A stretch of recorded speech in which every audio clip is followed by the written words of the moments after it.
War. It's a terrible thing.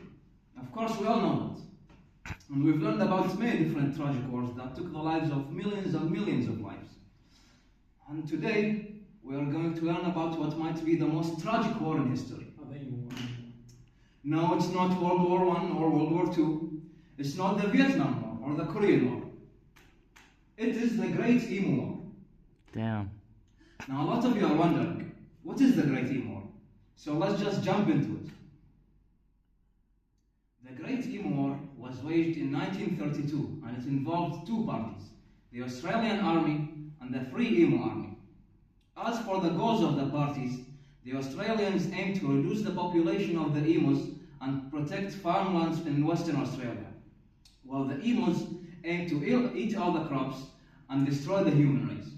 Now, from the get-go, the Australians were outnumbered. Their forces were comprised of 3 whole Australians, while they faced 20,000 emus. But the Australians had the upper hand when it came to weaponry, because they had 2 whole Lewis guns and 10,000 rounds of ammunition, while the emus couldn't carry any weapons because they had no arms, although they did have an advantage because they had really fast legs, and so they ran really fast.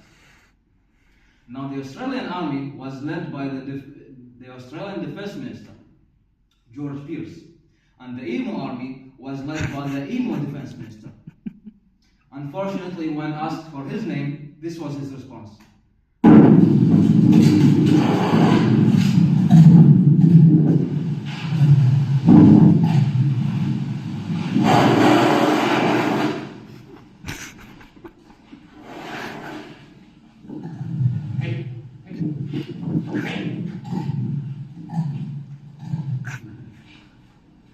Harfian.